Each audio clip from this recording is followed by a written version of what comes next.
Živjo. Sem Matej Cepin in poslušaš 89. epizodo podcasta Goreči grm.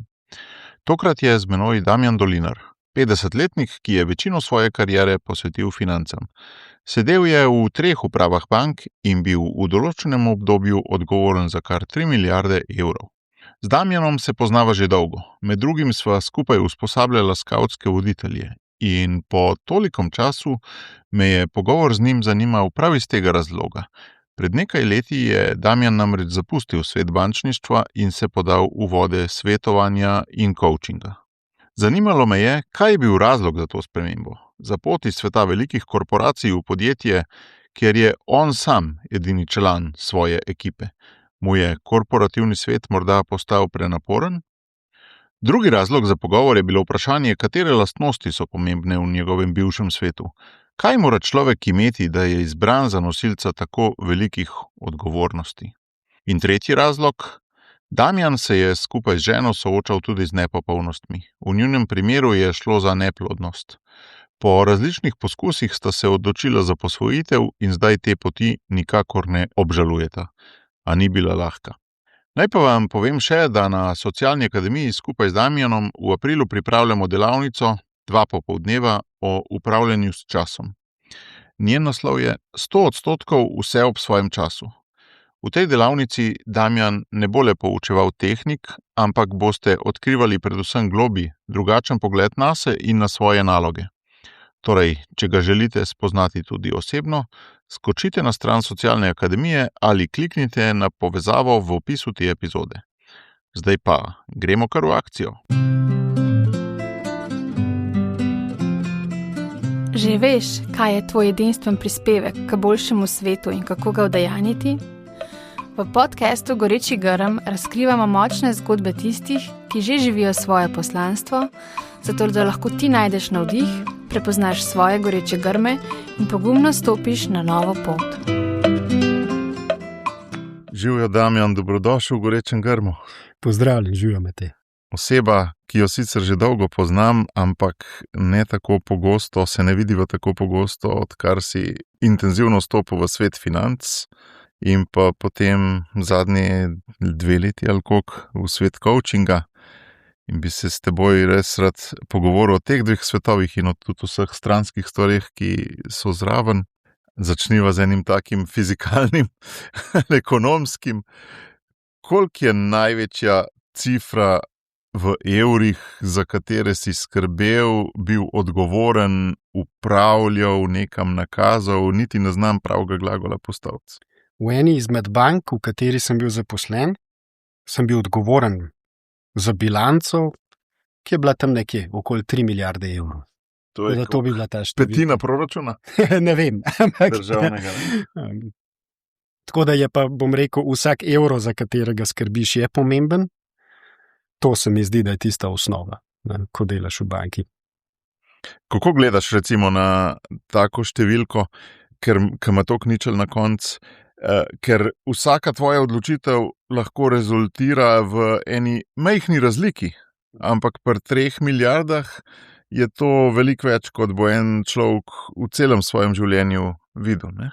Ja, sej, rekel, te 3 milijarde, če to rekel, tako figurativno gledava, to je veliko zelo majhnih koščkov, ne? In pri vsakem koščku moraš imeti neko razumno presojo in seveda vse napake, ki se ti dogodijo, ker si pač človek, če imaš ustrezno politiko, ustrezne vrednote, ustrezne procese, prave ljudi na pravem mestu, se potem, bom rekel, te napakice, ki se zgodijo, ali pa te odmiki, ki se zgodijo, se na tako velikem portfelju potem lažje ublažijo, če temu tako rečem. Je pa res, ne, da... V bistvu je ena inercija, ne, pri velikih stvareh, če prav razumem.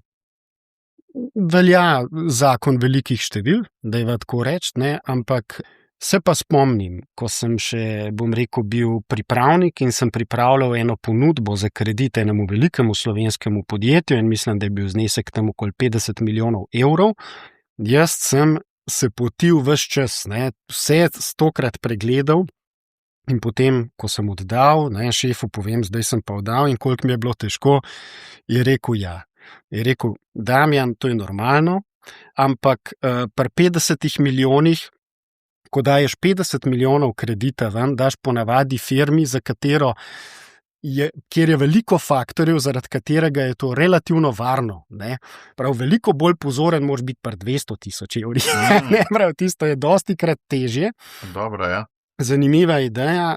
Me je pa moja pot naučila, se pravi, kot sem rekel prej, za vsak evro moraš biti enako natančen, enako odgovoren, enako ponižen, drugače gre lahko pač seveda kaj narobe. Zdaj, ko si govoril o tem potenju pri 50 milijonih, sem se spomnil tistega izreka, ki sem ga že večkrat slišal, ali pa enkrat, ampak mi je to kostal, da če hočeš dobiti kredit, moraš najprej banki dokazati, da ga ne rabiš. Ja, dostikrat deluje tako. Ja, seveda, banka je dolžna skrbeti za to, da daje varne kredite, ker na drugi strani ne upravlja z lastnim denarjem, ampak z denarjem tistih, ki so ji zaupali depozite. Ja. Tako da z tega vidika je pač ta varnost zelo, zelo potrebna in seveda je najlažje dati nekomu, ki ne potrebuje. Ni pa to smisel banke. Smisel banke je, da pač daš nekomu, ki pač želi nekaj s tem denarjem, potrebuje ta denar oziroma želi s tem denarjem nekaj ustvariti. Seveda pa je treba vse ustrezno zanalizirati, presoditi, da je kar največja verjetnost, da se bo ta denar lepo vrnil nazaj. Ampak rekel si besedo smisel, si uporabil. To je zelo blizu besedi poslanstvo, ne? In vsako podjetje, tudi banka, ima svoje poslanstvo in na kakšen način si se ti počutil uresničenega? Tako bi si predstavljam, če bi jaz bil na tvojem mestu, bi svoje poslanstvo verjetno si utemeljeval kot, da ljudem omogočam živeti njihove sanje s tem, ko jim pomagam finančno zastaviti, realizirati ene stvari, bodi si je to, ne vem, hiša od nekoga, bodi si od neke družine, bodi si od podjetnika neka nora podjetniška ideja in da s tem v bistvu ustvarjam nek nov svet, ki obstaja v svetu idealnih idej, jaz ga pa omogočam, da se zgodi. Ne? Jaz poslanstvo bančništva razumem na ta način, da omogoča. Ne? In tudi treba je reči, velika večina podjetij ljudi denar normalno lepo vrne in še večina od tistih, ali pa bom rekel velik del tistih, ki ga težje vrača zaradi razlogov, ki niso bili v njihovi moči. Je pa res, da večino časa v bančništvu sem bil jaz pristojen ali pa sem skrbel za to, da je bila bilanca vzdržna. In zato, da je bila zdrava. Tako da sem skrbel za pravila, za procese kreditiranja in tudi drugih pač elementov upravljanja s tveganji, zato da je pač banka ostala stabilna in da je lahko na trajen način izvrševala svoje poslanstvo. Bil si član borda, uprave, a se reče bord, ne, v Unikreditu, potem si pa eno manjšo, čeprav razumem, Sidbanko tudi vodil? Ja, se pravi, začel sem v Unicredit banki, tam sem začel kot pripravnik in tam postal tudi član uprave, tam sem se zgradil, tam sem se vse te bančne obrti naučil in še marsičesa drugega. Potem sem bil za dobri 2 leti, skoraj 2 leti in pa pol član uprave na takratni Sberbanki. To je bilo vmes in potem sem bil, se pravi, slabo leto in pol tudi predsednik uprave Sidbanke. Aha, se pravi, so bile tri uprave, v treh bankah si bil v upravah. Drži. Dej, glih, to me zanima, no, ker sem iz malo drugačnega sveta, mečken bolj, se pravi, nevladniški svet je v osnovi malo bolj arhetip upornika, malo bolj arhetip nekega prostega jezdeca.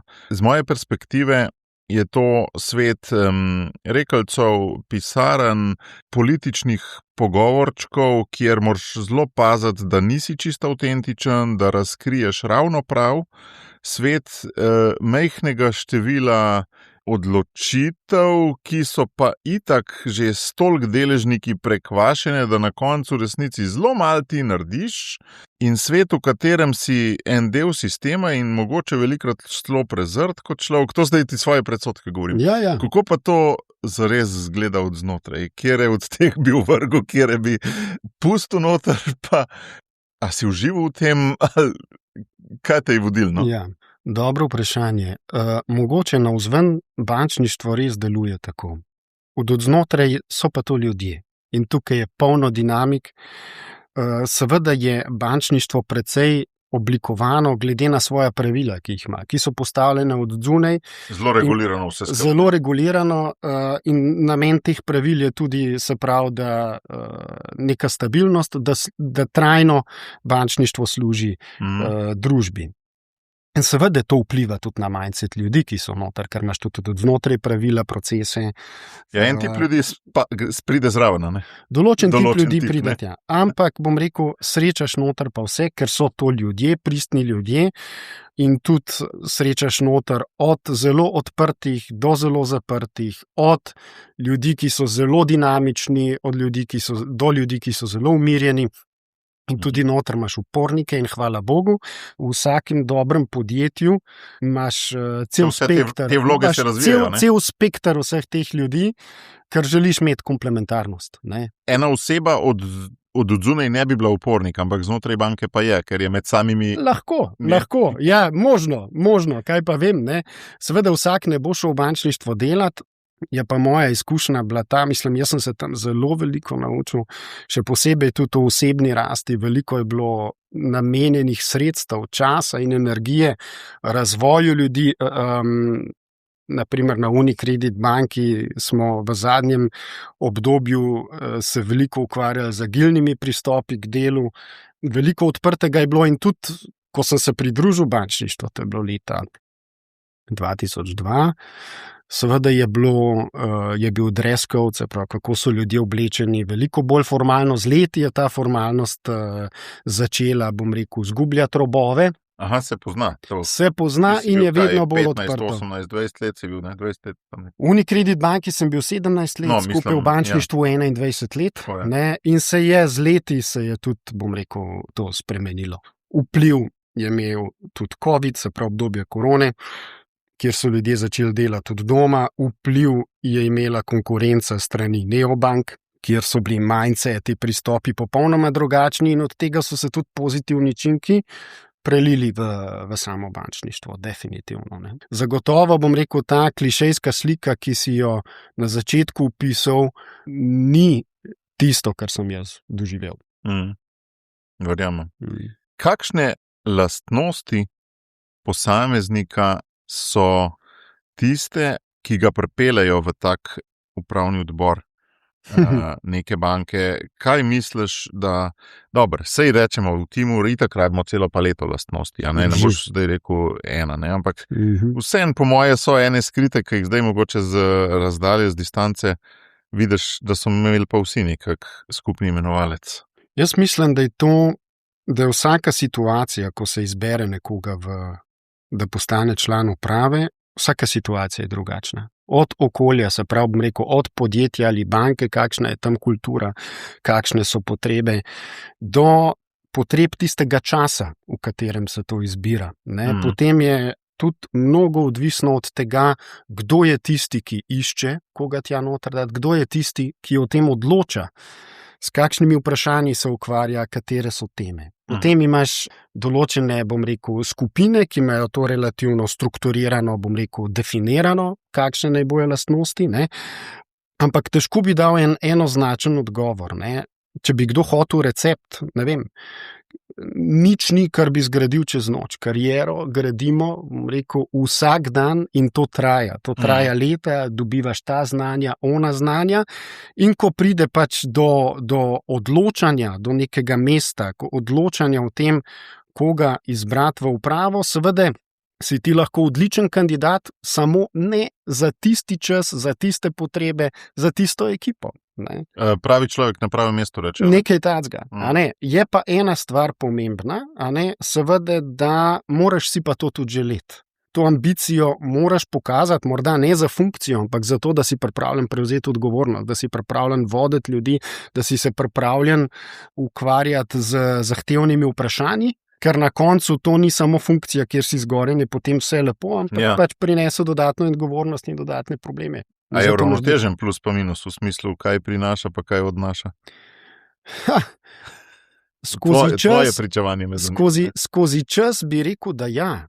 Ne, bom rekel, ko eno daljše obdobje vzameš, ampak ravnotežje ne vem, če je smisel. Ker če bi bilo že od štarta ravnotežje, potem vprašanje, kakšna bi bila rast. Ne? In seveda, vedno je tako. To je moja izkušnja, če pogledam nazaj. Ne? Pravzaprav ni nikoli v resnici ravnotežja. Ker imaš določene probleme, s katerimi se ukvarjaš. In potem, ko te probleme uspeš rešiti, najdeš eno rešitev, se ti odprejo problemi, katerih prej sploh nisi zaznal. Se pravi, vedno imaš nek next level problemov. Ja. No, pa od odzuni prihajajo, ne? Od odzunaj, od odznotraj, od povsod. Jaz tudi mislim, da tudi tisti problemi, ki jih prej nisi videl, pač so, samo videl jih nisi. Ne? Zaznal jih nisi in se jih nisi loteval. Ja. In se ti odprejo šele, ko tiste prejšnje rešiš. Sej, ja, ni tako, koliko problemov ignoriramo v resnici. Ja, seveda, ja. Ti danes, pa jaz danes. Ja. Ta metafora, ne, da moraš vsak dan zjutraj živo žabo pojesti, ne, od Tracyja. Koliko živih žab spregledamo, ki bi jih mogli pojesti, najbolj ogabnih, ne, pa jih ne, ker enostavno je cena previsoka. Ne. Morda se nam zdi previsoka, ne. Kdaj pa tudi je. In je tudi prav, da se določeni zadevi izognemo. Ja. Ampak vseeno, če se poskušaš vrniti v čas, ko so te povabili v ta upravni odbor, recimo od Unikredita, si rekel, moraš imeti ambicijo. Kakšna je bila tvoja ambicija? Jaz si to, ne vem, aj to, če poskušaš opisati to počutje takrat, ne, te misli, ki so šle skozi glavo, si predstavljam, da je Mojzes, ki zre pred gorečim grmom, ne, po svoje nekaj zelo zanimivega in nenavadnega, po svoje pa, naj ne determinira to mojega življenja. Moja ambicija ali pa moja smer delovanja je bila vedno, če sem jaz nekje videl neko neurejenost, nek kaos, neko temo, ki ni delovala, se pravi področje, ki ni delovalo, sem imel v sebi to potrebo ali pa nek kot temu rečem, drive, ne? Kako se tega lotiti, kako to strukturirati, da bo delovalo. Ne? Ali je šlo za procese, ali za težave ljudi, ali da sem videl, da določene stvari poslovno ne delujejo, vedno me je gnalo, kako to urediti. Ne? In sem potem aktivno iskal načine. In to je tisto, kar je mene tudi gnalo potem naprej, da sem z naslednjimi področji se začel ukvarjati, vsaj na začetku. Ne? In ko sem prvič prišel prav, sem imel občutek, da je veliko stvari za rešiti, kasneje seveda s časom ugotoviš, da je to vedno tako.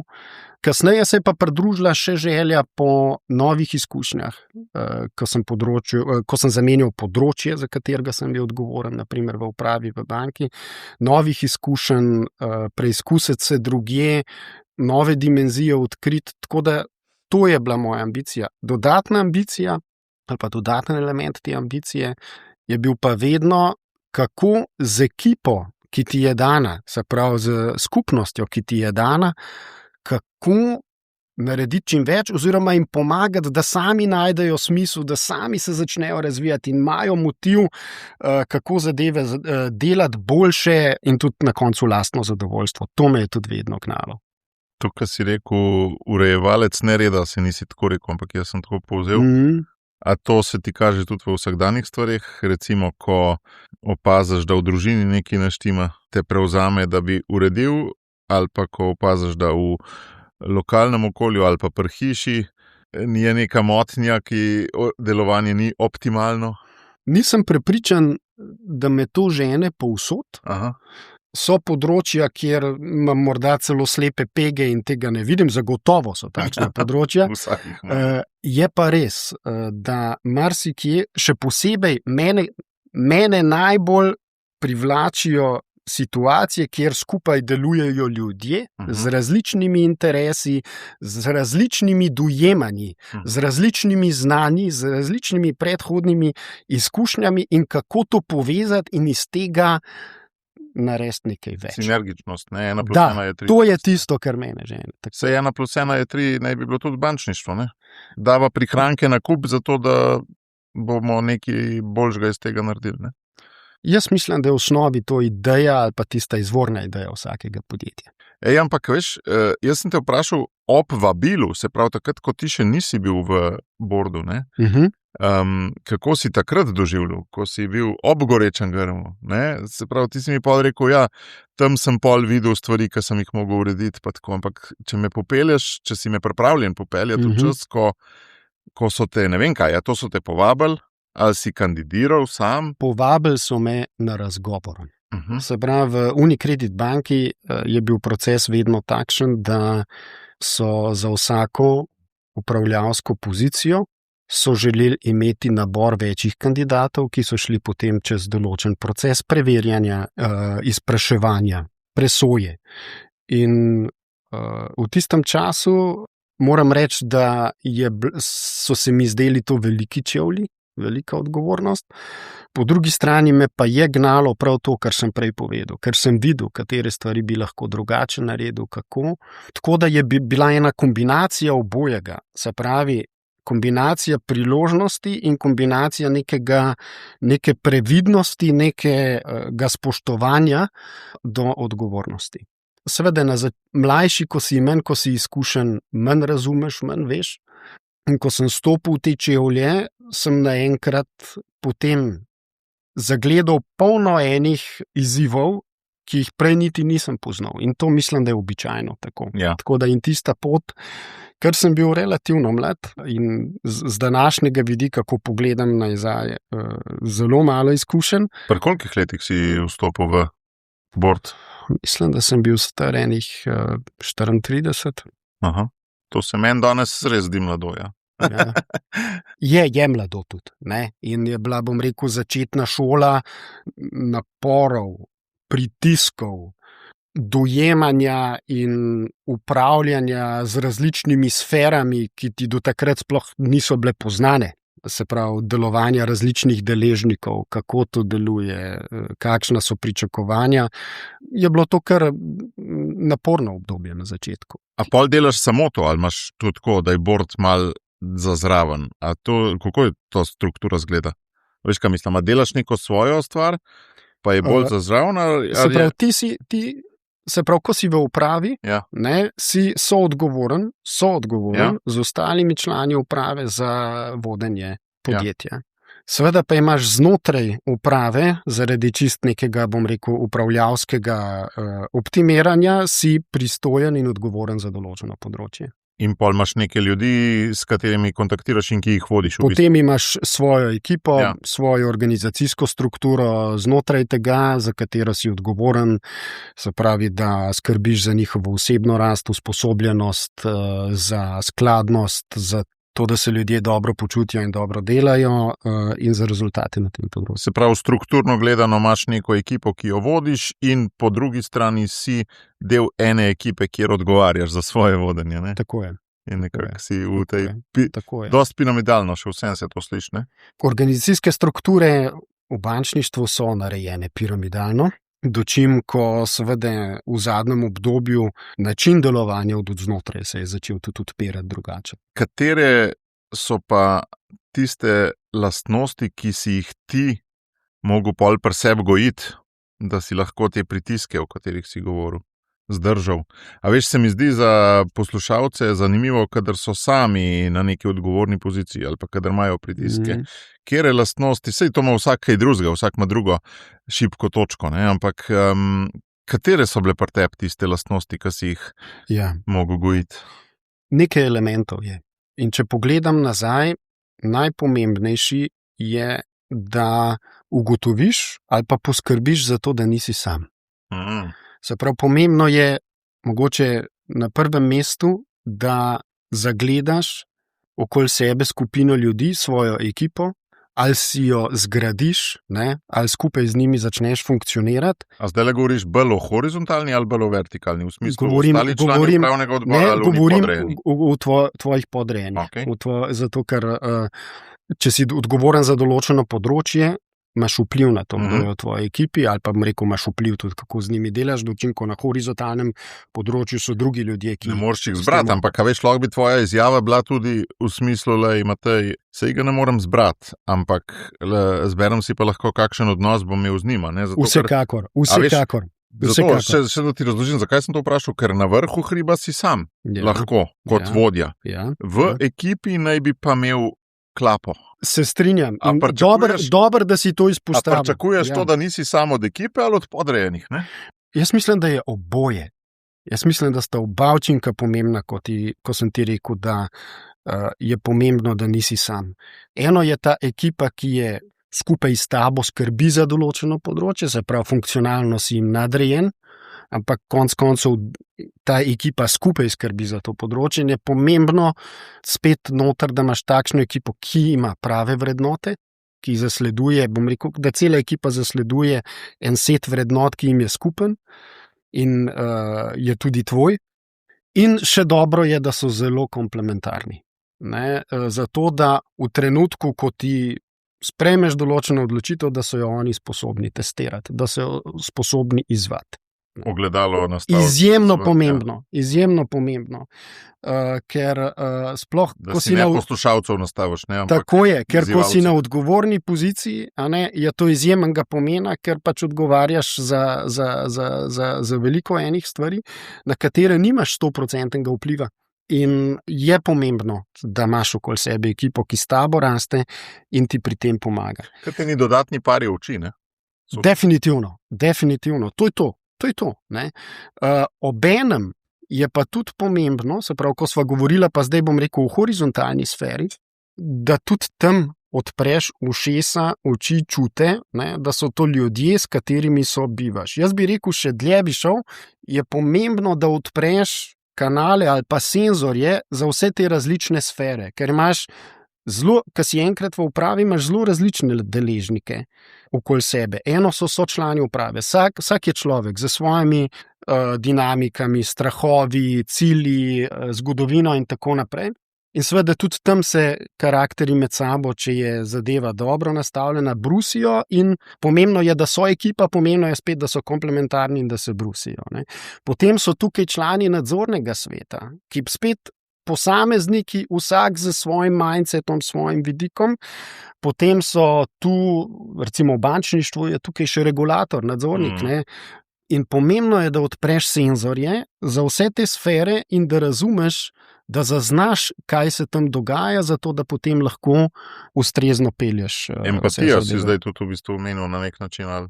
Je pomembna.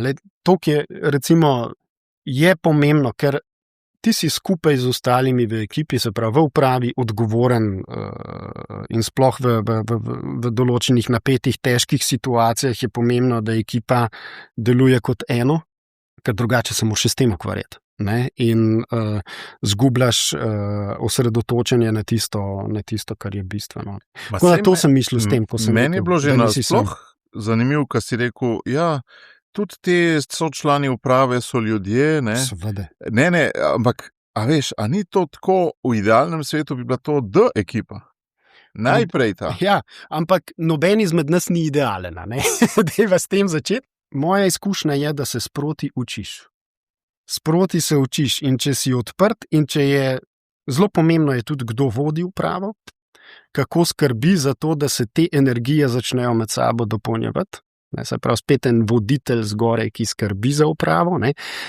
Potem lahko pride blizu idealnega, ampak to je pot učenja, sobivanja, vedno znova pride do neke nove situacije, čez katero je treba zrasti in priti. Ja, in bom rekel, optimalno je, če so ljudje odprti, empatični in razumejo, strukturno razumejo, da vsak pokriva drugo področje, da mu to tudi oblikuje mindset, da zaradi tega gleda drugače. Če med seboj razvijajo pristne človeške odnose, potem so sposobni tudi določene različne poglede, nesoglasja v korist podjetja ali pa v tem primeru banke preseči in najti novo rešitev. To je mogoče tisto, kar bi rekel. Temu bi rekel, da je idealno. To so ljudje, pol so pa še naloge. In jaz si predstavljam, da v taki upravi imaš na tisoče malih problemov, ki jih vidiš, potem jih mogoče daš v razne paketke, pa rečeš, v temle paketku je 120 problemov, ampak bom jaz tebe, Jože, nastavil, da teh 120 imaš na čez, pa boš imel ti svojo podekipo, ampak mene zdaj zanima to prioritiziranje. Se pravi, kako si izbereš, česa se boš lotil, ker se mi zdi, da v taki ekipi, kot sem jaz tukaj, ko nas je 5 zaposlenih, se itak na dan lotiš 20 stvari. Ker jih je toliko za narediti in se nobeno lotiš zelo poglobljeno. Medtem ko v banki kjer so velike številke, se pa sprejme po moje zelo malo število odločitev, ki pa morajo biti toliko bolj informirane in poglobljene. In mene ravno to zanima, se pravi, kako ti doživljaš to število odločitev, predvsem pa kako prioritizirati, postavljati uteži problemom, najdeti fokus, najdeti tistega, ki bo imel največji donos na banko. V smislu, če tale problem rešim, traja 100 ur, ampak naredi 2% dobrega, če pa tega rešim, pa tudi traja 100 ur, naredi pa 10% boljš. Število odločitev ni tako malo. Ni? Ko si enkrat, bom rekel, na enem visokem vodstvenem položaju. Nekje sem prebral, da v bistvu glavne naloge executiva so 3. Ne? Think, decide, communicate. Ne? Se pravi, da razmišljaš, da se odločaš in da ustrezno komuniciraš. In odločitev je vedno zelo, zelo veliko, ker ti imaš okoli sebe deležnike, ki so ljudje. To so podrejeni, to so nadrejeni, to so levo-desno, potem so podrejeni od levo-desno in potem so še zunanji deležniki, od medijev do regulatornih inštitucij. Dostikrat ti deležnike, sploh tiste, katerim odgovarjaš, zanimajo detajli. Ker so spet ljudje in izhajajo, bom rekel, iz svojih perspektiv in jih zanimajo detajli, tako da od tebe pričakujejo zanesljivost. Ne? Od tebe pričakujejo, da imaš stvari pod kontrolo. Če želiš biti v taki situaciji kredibilen, je pomembno, da poglobljeno razumeš svoje področje in je pomembno, da si hiter oziroma ekspeditiven.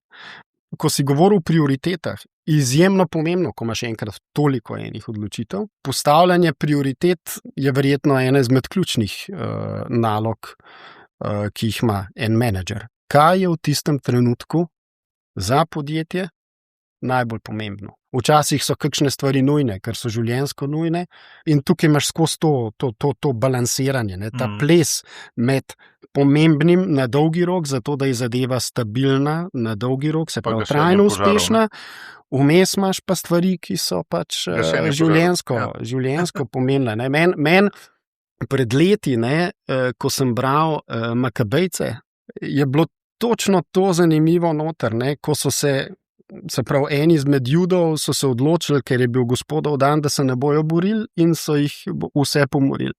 Makabejci so se odločili, mislim, da je bil oče od teh Makabejcev, rekel ne. In so se tudi na Gospodov dan, so poskrbeli za to, da so živeli. V vsakodnevnem je ravno tako. Včasih, ko pride do ekstremno nujne zadeve, takrat se pač tistemu posvetiš za to, da zadeva. No, ampak tukaj mene zanima predvsem odgovor na vprašanje, kako, se pravi, kakšna tehnika, kaj si ti pri sebi gojil, da si te prioritete postavil. A veš, jaz recimo poznam tega Eisenhowerja, kaj je nujno, kaj ni nujno, kaj je pomembno, kaj ni pomembno, ampak domnevam, da nisi s tem orodjem prišel. Kako? A veš, kako je. Na koncu, to si omenil, ta Ike box, Kaj je to? To je to, kar si ravno kar omenil. Ike, Eisenhower je imel nadimek Ike, Ike box. V resnici je to eno zelo simpel in priročno orodje, zato da si strukturiraš. Da si lažje strukturiraš, da vidiš, da znaš, bom rekel, različne naloge, različne odločitve spraviti v kontekst. Kaj sem jaz delal? Delaš sproti. Delaš dosti po intuiciji, delaš tisto, kar ti agenda prinese. Pa greš tudi s tokom. Seveda, in potem delaš tudi seveda tisto, ker so zelo strukturirano. Saj so strukturirano postavljeni cilji, cel ustroj je tako narejen, si ga tudi postaviš, da slediš pomembne stvari. Jaz sem mislil, da to sam pri meni, ki imam majhno ekipo in organizacijo vodim, da je to, da 80% časa grem s tokom in delam manj pomembne stvari. Tok ti tudi usmerjaš, in sicer na način, kako imaš strukturirane cilje in kako imaš strukturirano spremljanje ciljev. In na koliko vidnem mestu imaš to vsak dan, to spremljanje ciljev. In te zadeve moraš imeti na mestu, zato da, bom rekel, tudi če greš s tokom, je ta tok ustrezno usmerjen v pomembne stvari. In bančništvo, ki je zelo regulirana industrija, že v svoji osnovi te zadeve ima na ta način definirane. Je pa res, seveda včasih pol imaš ta projekt, tisto zahtevo, ono zahtevo, kaj sem jaz ponavadi naredil? Jaz sem si vedno čisto vse, ponavadi je bilo to v nedeljo zvečer, sem si vse stvari, ki so odprte, izpisal. In čas je bila to cela stran. Koliko si vzel časa za to? To, da sem vse izpisal, je trajalo včasih pol ure, včasih je trajalo 1 uro. Kot en brainstorming. To je bil en brainstorming. Nisi pazil ali kaj na področja delil? Vse sem napisal. Izlitje duše. Tako. Potem sem si pogledal, Tudi to, da rabiš nove čevlje? Pa... Ne, tega ne, v bančništvu. Ti si sam za poklic delal? Za poklic sem to delal. Za poklic sem to delal. In to v nedeljo zvečer si delal? V nedeljo zvečer sem to delal, ko so šli že vsi spat, sem jaz tisti tihi čas. Potem sem pa pač tiste zadeve skušal strukturirati, ugotoviti, kere stvari v resnici sploh niso pomembne. Kere stvari lahko naredi en drug, pa sploh ni treba meni skrbeti za to. Katere stvari so se vmes že rešile. In na koncu prideš do katere stvari so življenjsko pomembne, katere stvari so zelo pomembne z vidika nadaljnega razvoja ciljev, potreb deležnikov in tako naprej. Kot ene ocene si dajo v tem stvarim? Na koncu. Kukarkoli tehniko obrneš ali pa karkoli, se je tale Ike-box, nekaj podobnega. Na koncu prideš do tega. Ne? In ko sem to vse skupaj razdelil, potem sem pa za vsako stvar postavil strategijo, s kom, kdo, kdaj, kaj. In seveda sem prinesel v ta svoj kaos spet strukturo in zapeljal zadeve v naslednji teden. To mi je vedno, vedno zelo pomagalo, da sem, bom rekel, v enem zelo, zelo pestrem, večplastnem svetu lahko vedno obdržal pregled nad tem, kje smo in kam gremo. V aprilu boš namreč, tudi zato te to sprašujem, ker boš v aprilu skupaj boš z nami za nas izvajal to dvodnevno delavnico, 100% vse ob svojem času, o upravljanju s časom. A je to recimo ena od takih tehnik, na katero boš tudi stavil, ali niti ne boš toliko tehnik poučeval na tisti delavnici? Ne, mislim, da niti ne bo toliko tehnik, bodo tudi, ampak bo najprej nekaj drugega. Ko ste me povabili k sodelovanju, sem si najprej priklical v spomin, bom rekel, desetletja ali pa 2 desetletji lastnega stalnega optimiranja, ukvarjanja s tem, kako preveč stvari spraviti v tistih Kako 2 litra spraviti v liter? Nekaj takega. Ob tem razmišljanju sem ugotovil, da je to v resnici mindset tema. In Kaj rečeš mindset tema? Kaj s tem misliš? Miselnost. Ne? Ja, vem, ampak ko rečeš mindset tema, ki zahteva spremembo pogleda, ali tema, ki zahteva v tem primeru spremembo pogleda. Na sebe, na svoj life, na to, kar je tebi pomembno, ne? In seveda na svet. In ti misliš, da se nam bojo ljudje pridružili na tej delavnici, kaj midva obljubljava, mogli boste opuščati svoje predpostavke in boste prišli ven z drugim pogledom, drugačni, zmedeni. Hecam se, antireklamo delava. Ne, jaz mislim, da si dober zastavil, ne? Ker si postavil ta pravo vprašanje. Ne? Ni vprašanje, kaj boš opustil. Prvo vprašanje je, mogoče, da se najprej zaveš, kdo sploh šofira tvoje življenje, kaj imaš vsega preveč. Ker zakaj imaš vsega preveč? Preveč nimajo vsega preveč nimajo tisti, ki so nesposobni. Tega nimaš zato, ker si nesposoben. Ampak to se ti zgodi takrat, kadar si sposoben, ker si bil sposoben veliko narediti in so se odprle še dodatne naloge. Recimo, če v podjetju pogledaš, vsak poslušalec si lahko odgovori na to vprašanje. Kdo v podjetju dobi največ nalog, pa najbolj obremenitev? Tisti, ki so bolj sposobni ali tisti, ki so manj sposobni? Veš, kaj se mi je pred 3 urami zgodilo, tole snemamo zjutraj za poslušalce, ob 6 zjutraj smo imeli to našo skupino z drugimi 3 možmi. In pa smo se glih danes pogovarjali o tem, kako smo nekateri od nas bolj gospodari svojega časa, oziroma si sami lahko razporejamo, drugi pa ne. Pa sem jaz rekel, stari, sej mogoče bi si ga res lahko sam razporejam, ampak da sem jaz prišel do situacije, ko si lahko sam razporejam čas, je trajal 25 let nenehnega boja, nenehnega overačivanja, ker jaz sem naredil faks računalniški, zdaj sem na polju mladine pa aktivnega državljanstva, sem mogel to nadoknaditi, potem sem se mogel kot oseba uveljaviti, iz skoraj nule postaviti organizacijo, oziroma je zdaj zelo drugačna kot takrat, ne? In kaj za vraga meni pomaga, da sem gospodar svojega časa, če sem pa 25 let se šolal v tem ovračivanju in tega itak ne znam izkoriščati zdaj. Ja.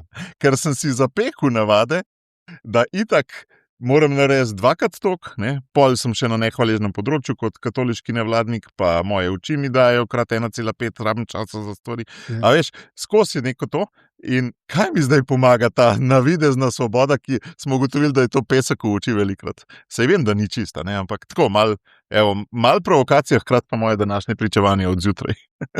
Matej, ti mi kar postavil vprašanje, ali pa dve vprašanje, kaj ti je najbolj pomembno in kaj znotraj življenja, ali pa bom rekel, obstaja en prostor v tvojem življenju, na katerega lahko vplivaš.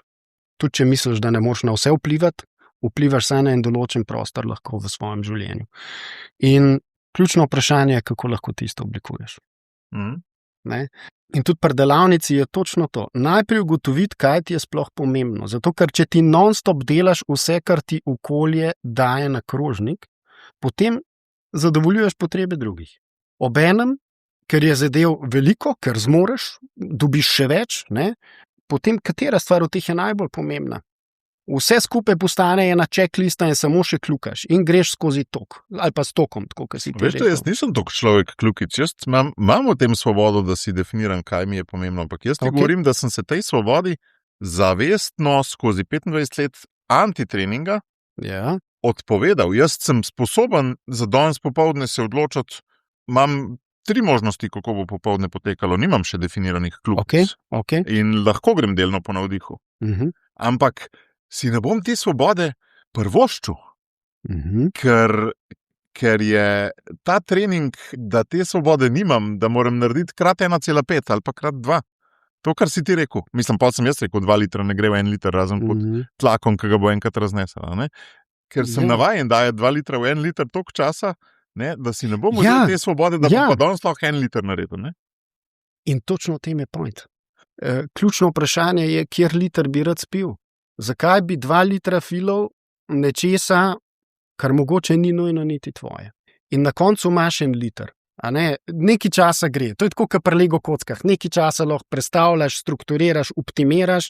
In tudi jaz sem šel čez to izkušnjo, ko sem vedno znova imel preveč nalog.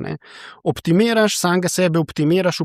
Ampak na koncu imaš preveč tem, imaš preveč odgovornosti, imaš preveč nalog, potem hočeš biti še dober starš, hočeš biti prisoten partner, skrbeti za svoje zdravje, ampak na koncu je vsega preveč in ne zmoreš. In to je tisti trenutek, najkasneje to je tisti trenutek, ko se ustaviš. Pomembno je, da, in kle prideva do mindseta, pomembno je, da ne začneš sebe še trgati, pa reči, koliko si nesposoben. Ne, ti si v to situacijo prišel ravno zato, ker si toliko sposoben. Zdaj, ključno pa je, kako tvojo energijo, tvojo moč, tvoje izkušnja začeti usmerjati v tisto, kar ti je pomembno, in potem vse ostalo, kar obstaja, začneš graditi okoli tega.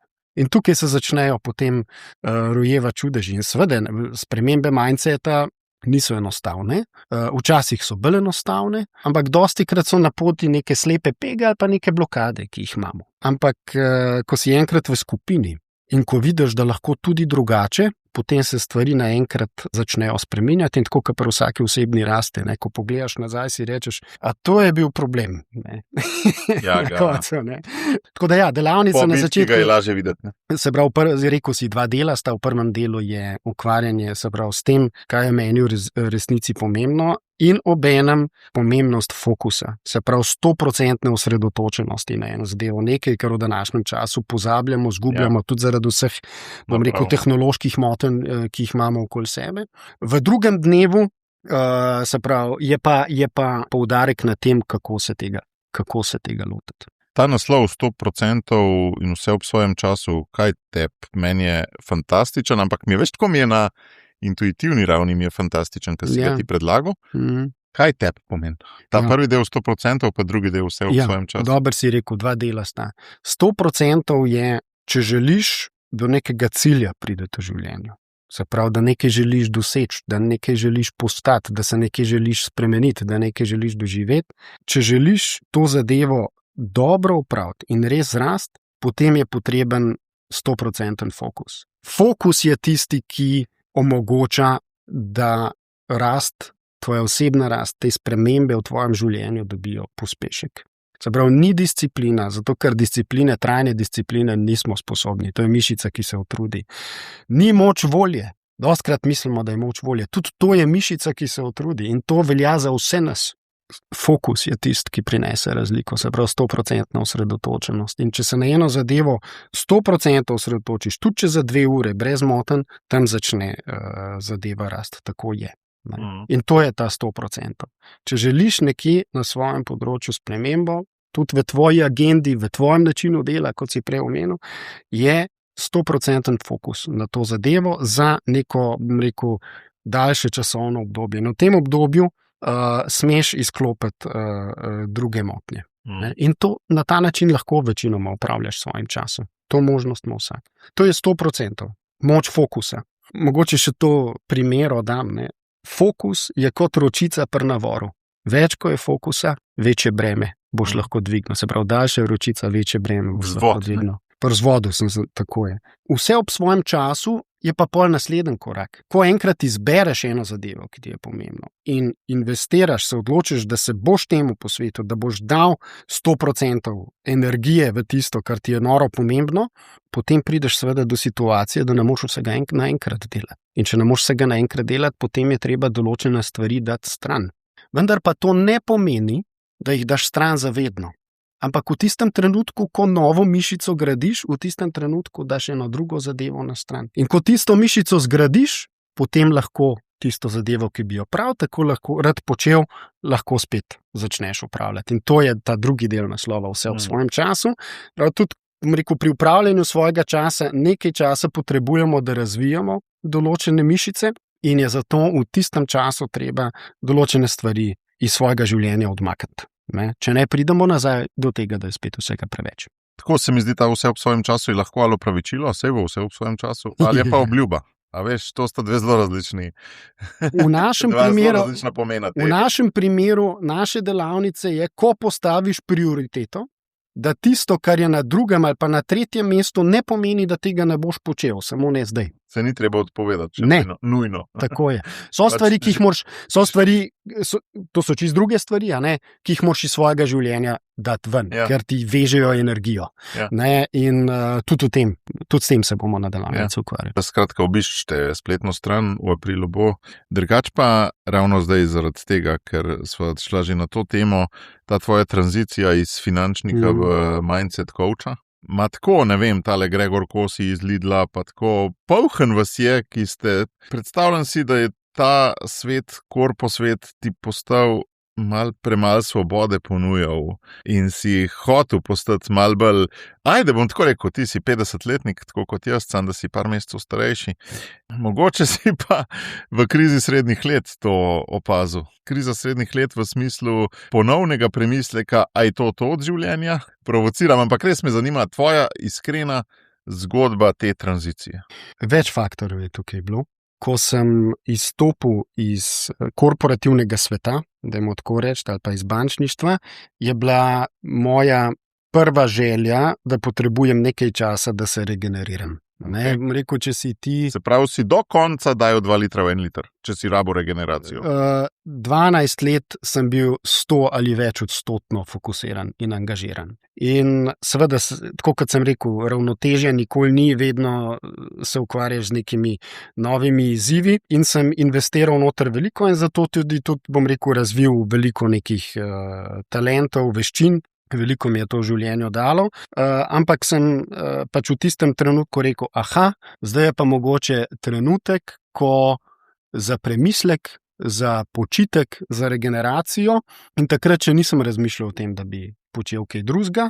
Rekel sem samo, da se posvetim nekim področjem v življenju, ki so bile v teh 15 letih predtem zapostavljene, pa sem si jih vseeno želel doživeti.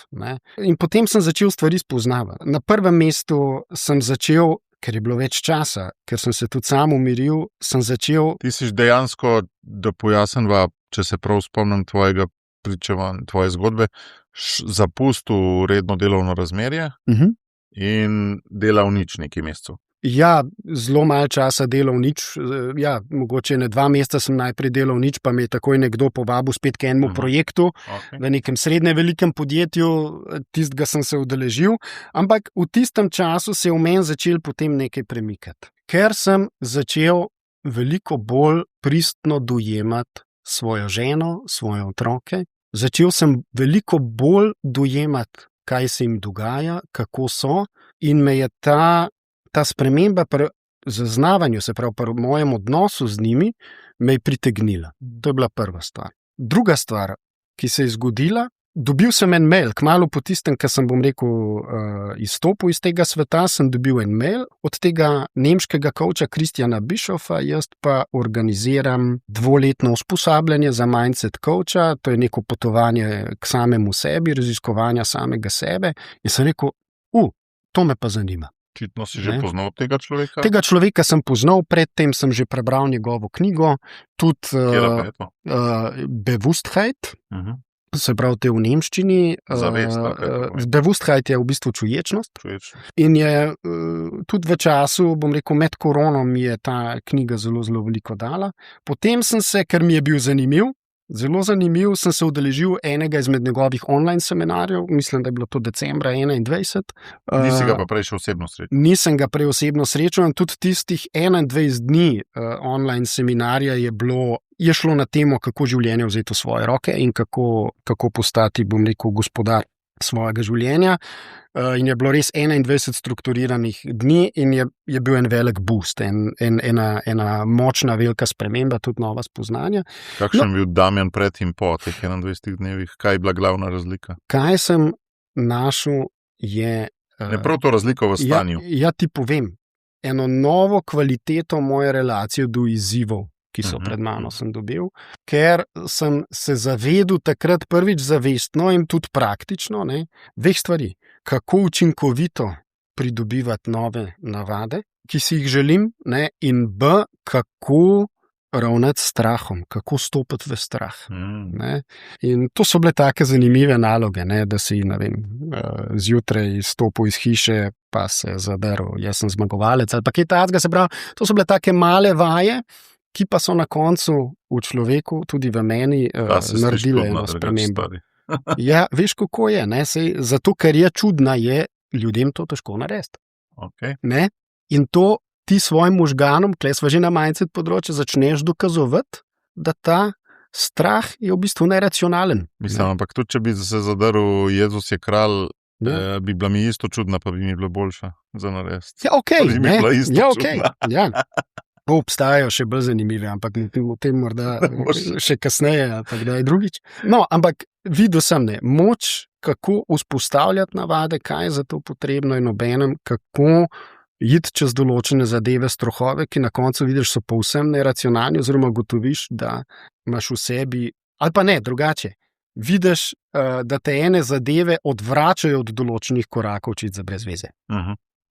Tako da to je bilo to. In sem se udeležil tega usposabljanja, tako da s časoma sem pa in ni bil namen, se pravi tega coaching usposabljanja 2-letnega, sem se potem udeležil. Namen je bil pot k samemu sebi, razvit, neke dodatne veščine, kvalitete, ki bi mi pomagale naprej pri, menedžiranju, pri mojem dotakratnem poslanstvu. Ampak s časoma me je ta svet tako prevzel, da sem se v enem trenutku odločil, da se preizkusim pa tudi kot coach. Ampak, a veš, da ti jaz v resnici ne znam čist verjeti, da si se ti brez neke zelo težke izkušnje kar odločil pustiti to službo na banki? Da si se iz lepega, iz pozitive to odločil pustiti? Jaz sem se s to zadnjo banko razšel. Se pravi, je bilo to tudi... Okay, ampak to je bila potem takrat tista priložnost.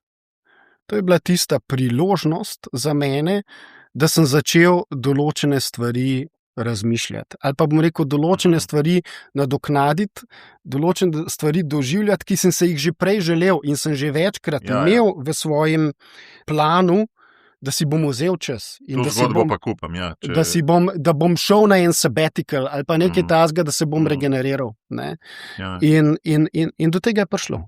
Ne. In kako je zdaj, ko si ekipa solo, si zaenkrat še, ne? Jaz sem solo Nimaš ekipa. nobenega Ne, zaposlenega za neko administracijo ali pa nek Ne.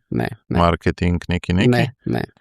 Kakšna je razlika med tema dvema stanjema, se pravi, več 10 ali pa več 100 zaposlenih na eni strani, pa solo entrepreneur? Je čist druga dinamika, so čist druge mišice, ki jih razvijam, je čist drug svet, ki ga spoznavam. Sedaj veliko več ljudi v biznisu spoznam, do katerih prej sploh nisem imel časa priti. Znotraj mehurčko in zdaj spoznavam zgodbe, ki mi prej niso bile dostopne, in se mi širi obzorje. Ne? In vidim veliko več, kaj podjetništvo je, kaj upravljanje enega posla je, s čim se vse ljudje ukvarjajo. In je že z tega vidika je to zelo, zelo blagodejno, dajmo tako reči. Pri samem razvijanju posla sem začel kot, bom rekel, iz nule, kot samostojni podjetnik in se vsak dan učim. Vsak dan iščem, kaj bi bilo treba drugače, boljše. Dobivam nasvete, iščem nasvete. Obenem pa, rekel, s tistimi strankami, s katerimi delam, uživam v tem. Ker je na eni strani vidim rast in napredek pri njih in tudi za mene je to en velik dar. In moram ti reči, ne počnem toliko zelo drugačnega, ne zasledujem toliko drugačnega poslanstva, kot sem ga prej. Ker tudi prej kot menedžer je bila moja glavna poslanstvo ali pa glavna naloga skrbeti za svoje ljudi in skrbeti za njihovo osebno rast. Saj ne dostavljaš ti kot menedžer rezultatov, ampak tvoja ekipa, tvoji ljudje so tisti, ki dostavljajo rezultate. Ne? In je fokus na osebno rast izjemno pomemben. In počnem to tudi sedaj v drugačni obliki, z drugačno publiko, je pa izjemno blagodejno.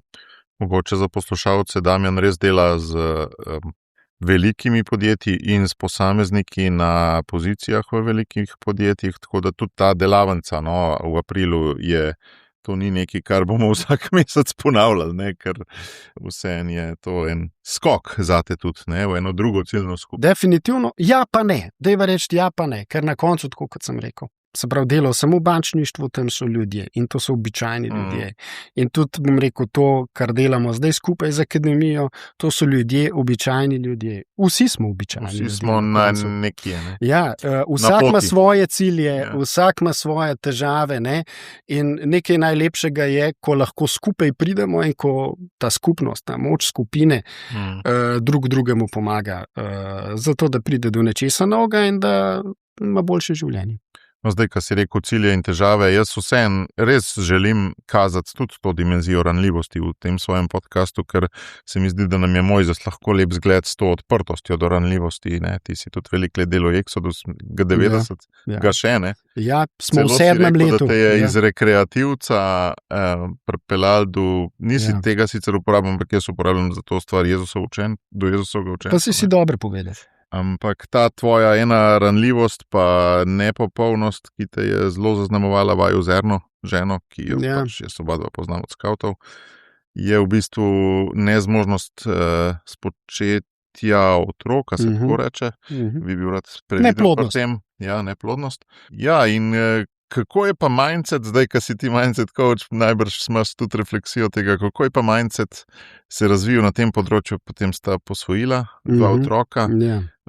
To so bili, domnevam, neke faze žalovanja, iskanja rešitev, uresničljivosti, zdaj neke drugačne poti, aktivizma tudi, oziroma aktivnosti v društvu Deteljica, ki se s takimi pari in otroki ukvarja. Kako se je to razvijalo? Mogoče za začetek povem, da je to mogoče najboljša zgodba v mojem življenju in tista, ki me res definira in ki me je zgradila. Wow. Začelo se je s tem, da nisva mogla imeti svojih otrok. Je bilo težko. V enem trenutku je potem Erna, žena, rekla, kaj pa, če bi midva razmišljala o posvojitvi, in jaz na začetku nisem bil tako blizu tej ideji. Ampak je ona najdla to društvo Deteljica, ki pripravlja pare, se pravi neplodne pare na nadomestno starševstvo. In sem rekel, ok, pejva pogledati. Ampak kaj je bilo odzadaj v Erni, pa v tebi, da recimo v Erni, da bi mogli sicer bolj njo vprašati. Ja, njo bi mogla vprašati. V tebi, recimo, da nisi bil temu naklonjen? Ne vem, mogoče, če danes reflektiram nazaj, na nek način sem bil ranjen, na nek način se to ni šlo skupaj na začetku z mojo trmo, vse probleme lahko rešim sam. Ne? To je bil ta rekreativizem še. Ja, definitivno. Tega Exodus 90 tučo, ne? Tam imaš ful velikrat. Definitivno, ne? Surrender control. Ja, ne? ja. Kaj pa vem, ne? Ni mi bilo blizu. Najlažje tako rečem, bo rekel, ni mi bilo blizu. Potem sva se pridružila zgolj z namenom, midva nisva točno vedela, kaj je ta deteljica, brez namenom, da malo več zveva v tem tehnično, kaj to pomeni, tretje, kako posvojiš, kaj moš narediti, kakšno vlogo vdati. Pa prideva to v skupino in je bilo hitro zelo jasno, da je to ena skupina za osebno rast, da je to skupina, ki se na prvem mestu najprej ukvarja z neplodnostjo para in odnosom para do te neplodnosti. In se ukvarja s to rano najprej. Zato, ker ko ti sprejmeš, se pravi, otroka k sebi, ko ga posvojiš, se pravi, ne svojega biološkega otroka, nekoga, ki prihaja od drugod, ta otrok pride k tebi z rano zavrženosti, zapuščenosti, ki je pri njem prisotna celo življenje. In če ti predtem ne razrešiš svoje rane neplodnosti, potem ti ne vidiš tega otroka, ampak se ukvarjaš s tem, kako boš zafilal to svojo neplodnost. In zato je na prvem mestu ta korak, to je bilo že presenečenje za mene na začetku. Zanimivo je bilo tudi to, da zelo hitro smo se začeli ukvarjati. Prva knjiga, ki sem jo dobil na mizo, za prebrati in predelati in o njej razmišljati in govoriti, je bila, sicer ima naslov Posvojitev otrok, se ti zdi še vse v redu, ja, to bom prebral, ampak potem... Dovolj neoporečen naslov. Ja, popolnoma, ampak vsebina je pa o roditeljici. Se pravi, to je bil zame tudi en velika sprememba perspektive, ker o tem pa nikoli nisem razmišljal. Jaz sem prišel, da sem zvedel, kako bom otroke posvojil, zdaj pa berem nekaj o tem, čez kaj gre roditeljica. Se pravi, o njegovi biološki mami. Tako je, ko se odloča o tem, da da otroka od sebe. In to takrat sem začel dojemati, da je to nekaj velikega. In me je zadeva potegnila. Midva tudi od začetka pogojeno, tudi z mojo, ampak tudi z trmo moje žene, tako kot Svet Peter, ki je rekel, da je moš v tore postaviti. Na gori tudi midva sva šla najprej v nek cikel umetne oploditve in je bilo potrebno, da sva šla, ker sva potem prišla do spoznanja, da sploh ne živiva. Ampak živiva samo od cikla do cikla. Se pravi, ker nisva razrešila še v tistem trenutku tega, se pravi, te rane neplodnosti in pa tudi tega ne, da bi bila sama, brez otrok. Ampak deteljica tukaj res deluje dobro, to je nek program, bom rekel, skupinske priprave, lahko nekateri v Angliji bi temu rekli skupinske terapije, kje je prišlo do spremembe, do ključne spremembe pri nama. Midva sva šla leta 2010 v Ameriko na potovanje v Kalifornijo in tam sva prišla do spoznanja. Res skupaj, da je okej, da je čisto okej, tudi če sva sama, da sva drug za drugega tam. In to je bilo v bistvu potrebno, to je bila kot neka odrešitev. In greva tako naprej po svetu. Ne. In bom rekel, ko sva prišla z Amerike, nekaj mesecev potem je prišel prvi klic in sva dobila potem hčero v posvojitev. Znaš ti kaj o občutkih povedati po tem klicu? To se iz danes na danes, ne moraš odločiti. Iz danes na jutri, ja, tako. Ampak si prej pripravljen, da lahko klic bo. Prej, ja, se pravi, to je smisel te deteljice, da ti že, in te tudi prav je, da prej veliko razrešiš, preden ta klic pride, da si na ta klic pripravljen, ker tudi, ko pride ta klic, to gre ogromno nekih misli, čutenj, čustev čez tebe, ne, in če si pripravljen, potem znaš umiriti, znaš odreagirati in veš, kaj in kako narediti. Ampak je pa to čisto brezpogojna ljubezen, sprejemanje ni tako, da bi rekel, taka pa taka je situacija, ali je tam prekršno tudi je, ne? Malo bolj razložiti, kaj si hotel vprašati. Sta sprejela enega, ki so jim najbrž tudi prej povedali, lejte z otrokom je taka pa taka bolezen, ne? Ti malo tudi povejo, ne, okoliščina, ni čist. Sej je prav. Ja. Sej je prav. Boh ne daj, da bi ti šel v situacijo, katere nisi sposoben sprejeti, ker to pa obremenjuje odnos. Tvoja naloga je, da si ti sposoben sprejeti tega otroka. Če tega nisi sposoben sprejeti, potem ni prav, da ga sprejmeš in vzameš. To je zelo, zelo pomembno. In mi imamo pare v deteljici, ki danes imajo posvojene otroke, ampak ki so v določenem trenutku rekli ne. Niso bili pripravljeni, niso zmogli, niso bili še tam. Ne? Kljub temu, da je bila želja po otroku tako močna. In to ti da deteljica, da znaš presoditi in v bistvu se odločiti takrat, ko si pripravljen. Imate pa zdaj 2 otroka od iste mame, ne? Drži. Pa, Drži. A je to pa od različnih očetov? Ne? Verjetno. To ne vemo. Ja, zgodba je čudovita, ni enostavna. Čudovita, kukar za koga, ali ne? Dobro vprašanje. Dobro vprašanje. Jaz bi tako rekel, to, da je otrok zapuščen, do njega zagotovo ni pravično. Ne glede na to, kako dobri in pravi in razumljivi so razlogi, zakaj je zapuščen. On je takrat nebogljeno bitje in njegov sistem na to zapuščenost reagira na ta način, da ostane to z njim za vse življenje. Tega ne boš odpravljal, ne? Te to naučijo ali kako je to? Zelo pomembno je razumeti, bom rekel, nahrbtnik, ki ga ta otrok potem prinese v življenje, je seveda ga mora rešiti sam, ga sme rešiti sam, ti si mu lahko pri tem v uporo. Bog ne daj, da bi mu bil v oviro. Je pa to naloga, s katero se te otroci, te ljudje jo nosijo sabo celo življenje in tudi z tega vidika je dobro, da so pari, ko posvojijo, za to pripravljeni. Zakaj je ta zgodba zate, si rekel, najbolj uspešnejša zgodba? Zato, ker sta razrešila rano neplodnosti ali še zaradi česa drugega? Jaz bi ti tako povedal. Jaz sem se prek deteljice, prek te moje posvojiteljske izkušnje toliko enih stvari naučil, s toliko enimi stvarmi ukvarjal, toliko enih stvari študiral, glede vzgoje, glede razumevanja otrok, glede priprave para na starševstvo. To so takšne stvari, ki bi jih želel vsakemu paru, ki dobi otroka. Zakaj sem rekel, da je najboljša izkušnja? Jaz ne bi hotel, bom rekel, zdaj takšna družina, kot smo, jaz ne bi hotel danes več, da bi bila ta pot drugačna. Da bi takrat midva dobila svoje biološke otroke in ne, to je najno poslanstvo izjemno. Kljub temu, da ni vsak dan enostavno, ampak je to čutim kot moje poslanstvo.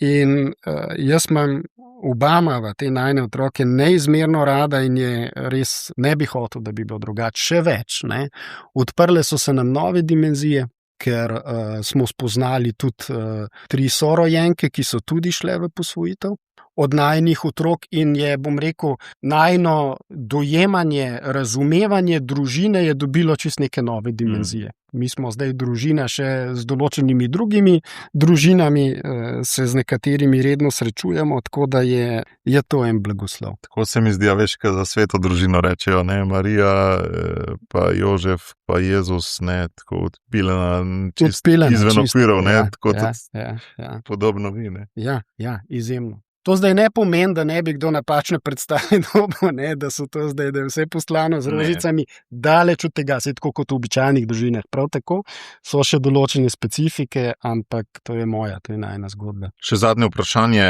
govorila sva o tvojem mindsetu, mindset coach si, o tem mindsetu v zvezi z posvojitvijo in neplodnostjo, kako se je razvijal. Meni se tako zdi, res je ta miselni okvir, mindset, miselni okvir se mi zdi veliko lepša besedna zveza. Res je zmožen ta koncept ubesediti zelo velike spremembe. Se pravi, ti si rekel, primer si dal na svoj strah, drugače gledam in se marsikaj spremeni zaradi tega. Potem si dal primer na svojo neplodnost, drugače gledam in se marsikaj spremeni in potegne za sabo puf. Kje je tle Bog v tem mindsetu? Zato, ker se mi zdi, da sva, ko govorimo o mindsetu, pa tudi ti kot mindset coach, sva mal na spolskem terenu. No? A ne, če ti začneš verjeti, da je z spremembo mindseta vse mogoče, jaz tega ne verjamem. Meni so skozi, recimo skozi govorijo razni, dosežeš lahko vse, kar želiš, vse je mogoče. Jaz zaradi svojih oči, naprimer, sem spoznal, da ni vse mogoče. Da je mogoče 2%. Zame je bilo mogoče 2% poklicov, ampak dovolj, da se v polnosti uresničam. Čisto v polnosti. Tudi mogoče tvoja neplodnost na ta način, mogoče ne. Si se v polnosti uresničil kljub tej drugačni poti. Ne? Drži. Kje je tle Bog, ki je vendarle po svoje tudi gospodar? Ne? Jaz na zadevo gledam tako. To, kar si omenil, da sprejmeš določene omejitve, pa so lahko te omejitve čist fizične, lahko so pa omejitve tudi, ker se enostavno odločiš na tem področju, tukaj, na tej točki je zame dovolj, ker hočem še druge stvari doživeti, videti, ali pa tudi to je del zdravega miselnega okvira, da pri določenih zadevah rečeš, tule imam pa dovolj in da sprejmeš to mejo. Se pravi, delo na svojem miselnem okviru, na mindsetu, evo, sem se že naučil uporabljati to slovensko besedo, je pomembno z vidika, da imaš ti moč vplivati na svoje misli in s tem na rezultate v svojem življenju. Ker je ta cikel, ne, misli vpliva na to, kako se počutiš, pa nazaj to, kako se počutiš, malo spet na misli vpliva, vse to skupaj vpliva na to, na tvoje odločitve in tvoje, ali pa neodločitve in te tvoje odločitve in neodločitve pripeljejo do rezultatov in skupaj teh rezultatov to je tvoje življenje. In ti lahko z spreminjanjem svojih misli pozitivno vplivaš na svoje življenje ali pa bolj začneš živeti, sploh začneš živeti. Nisi več ali pa si manj podvržen nekemu avtopilotu. Se pravi, za spreminjanje misli sem jaz odgovoren, ne Bog. Verjamem, ne, da Bog spodbuja, da se premaknemo in nekaj svojega življenja naredimo. Zato nam je dal roke, drugače bi sam čakali, da bo Bog vse naredil. Ne? Se pravi, Bog spodbuja našo aktivnost, proaktivnost v kreiranju našega življenja. Ne? Bog ali pa nekateri, ki ne verjamejo Boga, so izven naših krogov, ne? Pa rečejo, tudi dojemajo, da obstaja nekaj presežnega, ne? Močnejšega od njih. Ne? To je sestavni del življenja. Ko se loteš, rekel, spreminjanja svojega miselnega okvira, je to sestavni del tega. In se pravi, duhovna komponenta, doživljanje Boga je ravno tako sestavni del tega. To, da ne zmoreš vsega sam, je ravno tako sestavni del. Lahko pa vplivaš na svoje misli, ne? Ker če ti misliš, da nisi sposoben, to je verjetno greh, ne? Ker delaš proti sebi, si govoriš nekaj, kar lažeš si. Recimo, ne? Ali pa bom rekel, bolj podpiraš svojo lenobo na ta način, ne? Da se ti ne bi bilo treba premakniti, kar od tebe Bog po mojem pričakuje. Pa sej tudi, če gledaš Sveto pismo, ne? Ali pa bom rekel, Mojzesa pred gorečim grmom, pa Bog non-stop spodbuja svoje akterje, da se premikajo. Ne? Najboljši izmed, najbolj zanimiv, ne? Ta je res rocker, je ta Jona. Ne? Ta pa sploh ni hotel nič narediti, ta se je zmeraj umikal. Ne? Fascinanten je z tega vidika. Ne? Ja, on je antiprerok. Nič ne bom delal, ne, to ne bom delal, ne bom delal. A kljub temu, ne, Bog se ne preda in ga spodbuja, da se premika naprej. In je tok dober ta Jona za nas, ne? Ker je Jona vsakem izmed nas. In hočemo biti dobri do drugih, ja, in se pusti, da ga vržejo v vodo, samo zato, da je za druge v redu, ali da bi on tisto naredil, za kar je poklican, to pa ne. Takšni smo. Delo na mindsetu ti pri tem zelo pomaga, da si postaviš cilje in da greš za njim. Za svoje obdobje pred Exodus 90 si uporabil meni zelo zanimivo besedo, da do takrat si bil rekreativc. Kaj to pomeni? Nisem bil toliko, mogoče sem jaz takrat, bom rekel, vero, se pravi z Exodusom sem vero šele do dobra začel spoznavati. Ne?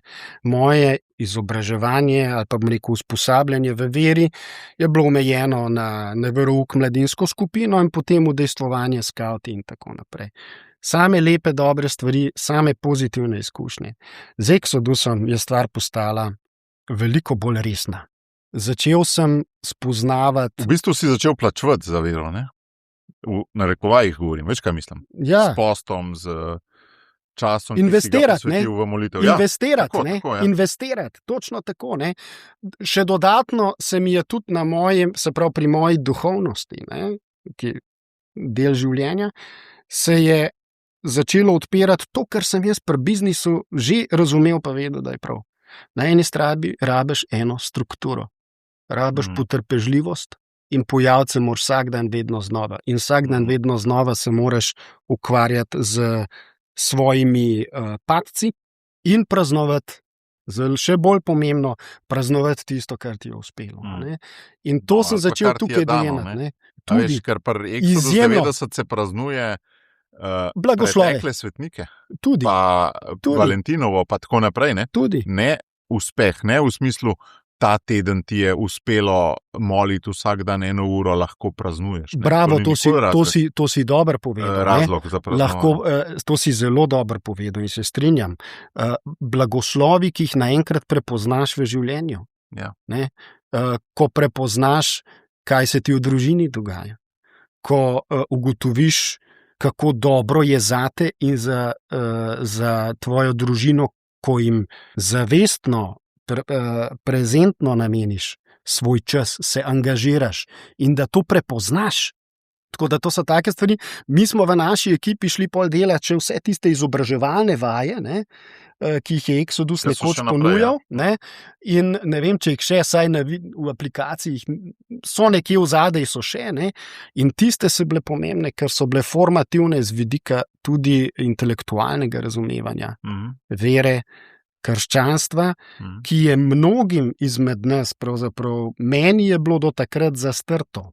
Ja. In kar naenkrat so se mi zadeve začele sestavljati, dobivati tudi razumski smisel in vse skupaj povezovati. In ko enkrat imaš razumski smisel, in to je struktura, potem se ta srčni, dušni, življenjski smisel lahko še bolj uresniči. Mislim, da je Simon Potnik rekel, da je Jezus poučeval odrasle in blagoslavljal otroke, mi pa delamo obratno, mi pa poučujemo otroke in blagoslavljamo odrasle. Točno to. In potem naenkrat ugotoviš, naenkrat, ko vse to, recimo jaz sem do tega prišel, da mogoče je včasih pogled na vero preveč nekje uokvirjen, kar je narobe. Ker, tako kot sva prej rekla, surrender control. Jaz verjamem, da ima Bog veliko več domišljije, kako do vsakega človeka pristopiti, kot pa imamo mi pri sebi izdelano, kakšna bi morala biti procedura, da je nekdo sprejet. Ja.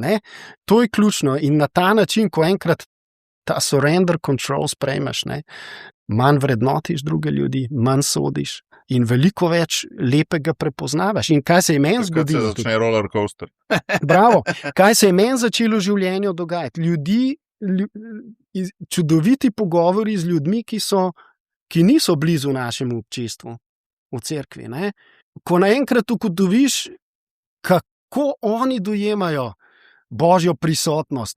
Včasih bi si želel, da bi bilo tega tudi v naših skupnostih več. In zato sem jaz glede prihodnosti pozitiven, zato ker je v ljudeh tako veliko pozitivnega, več se moramo poslušati, sprejemati, odpirati.